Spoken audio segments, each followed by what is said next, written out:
Hello everyone, welcome to our channel once again. Please leave a like on this video and subscribe to our channel for more updates, and also leave a comment to express your thoughts on this. Terrorists on Wednesday freed 23 remaining captives of the Kaduna train attack. This was disclosed by the Secretary of the Chief of Defense Staff Action Committee, Usman Yusuf. He said the hostages were released at about 4 p.m. I am pleased to announce to the nation and the world that about at 1600 hours, Wednesday, 5th of October 2022, the 7-man presidential committee assembled by the Chief of Defense Staff, General Elio Irabo, secured the release and took custody of all the 23 remaining passengers held hostage by Boko Haram terrorists following the attack on the Abuja to Kaduna train on 28 March 2022, he said. According to him, the committee took custody of the victims who were kidnapped by Boko Haram terrorists during an attack on a moving passenger train in Kaduna on March 28, 2022. The nation owes a debt of gratitude to the Nigerian military under the leadership of the CDS, who conceived and guided the operation from start to finish. All sister security agencies and the Federal Ministry of Transportation contributed immensely to this operation, Yusuf added. The unwavering support of the President and Commander-in-Chief in what made it all possible, members of this committee are grateful for the rare honor and privilege to be part of this humanitarian operation. The terrorists who attacked the AK-9 train in Kaduna had before now released hostages piecemeal, with the last release being on August 19, 2022. The insurgents had blown up the rail track and bombed the moving train, killing some and abducting more than 60 passengers. The unprecedented attack had attracted international and national outrage. Distraught family members had protested several times to demand the release of their loved ones. Worried about the situation, the Nigeria Railway Corporation temporarily suspended activities with President Muhammadu Buhari, directing security agencies to rescue the victims after he met their families. The Minister of Transportation, Muazu Sambo, had said the Abuja-Kaduna rail line will not resume until all those kidnapped by bandits in March are rescued and reunited with their families. A terrorist negotiator, Tuku Mamu, was on September 6, 2022, arrested in Cairo, Egypt, while on his way to Saudi Arabia and returned to Nigeria the next day.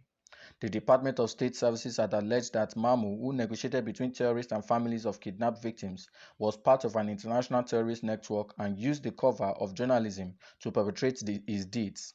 Popular Kaduna-based Islamic cleric Sheikh Ahmed Gumi, to whom Mamu is an aide, had faulted the arrest of Mamu. Gumi had asked the security agency to charge Mamu to court if it had any evidence against him, rather than keeping him in custody.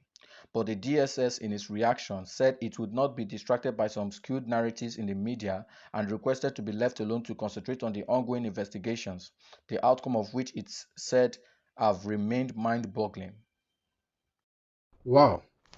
It's a great one to hear that these guys have been free from the dungeon of these kidnappers who attacked the Abuja-Kaduna train, and adopt this over 60 passengers and about 8 people were killed on the day this train was attacked.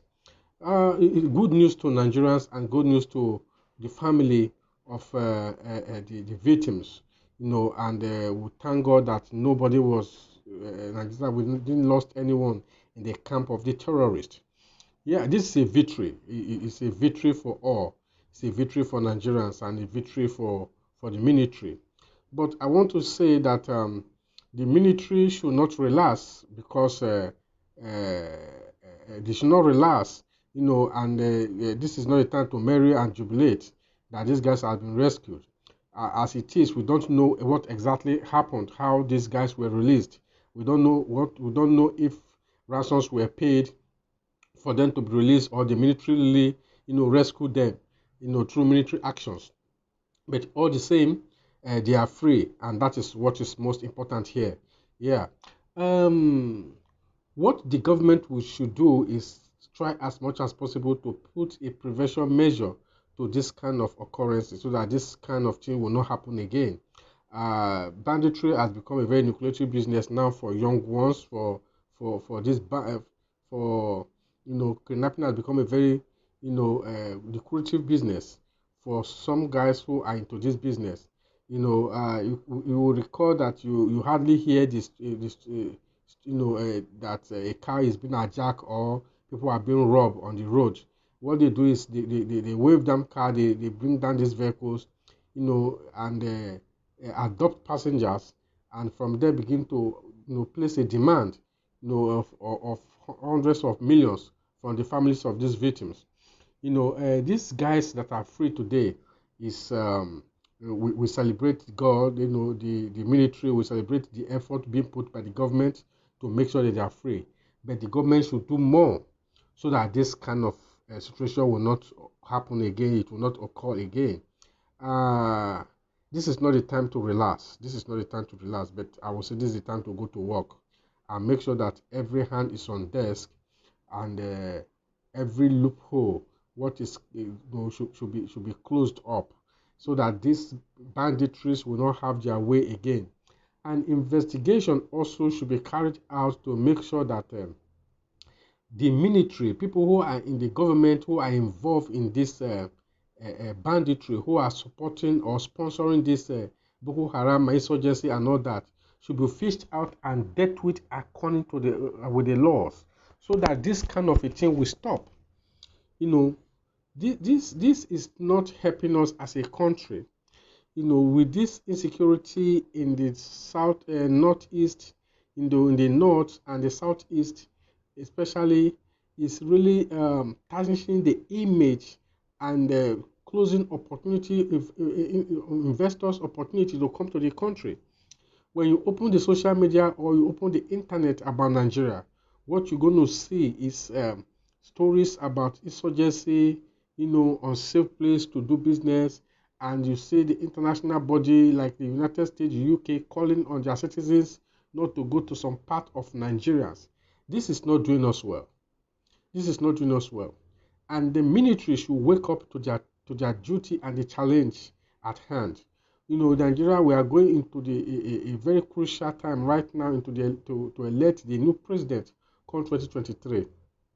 And at this time also, the military must be very, very vigilant so that this there are going to be campaigns, there are going to be rallies, almost every state and local government areas.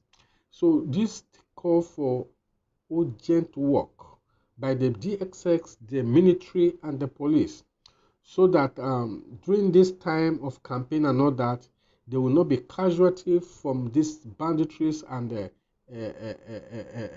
terrorists.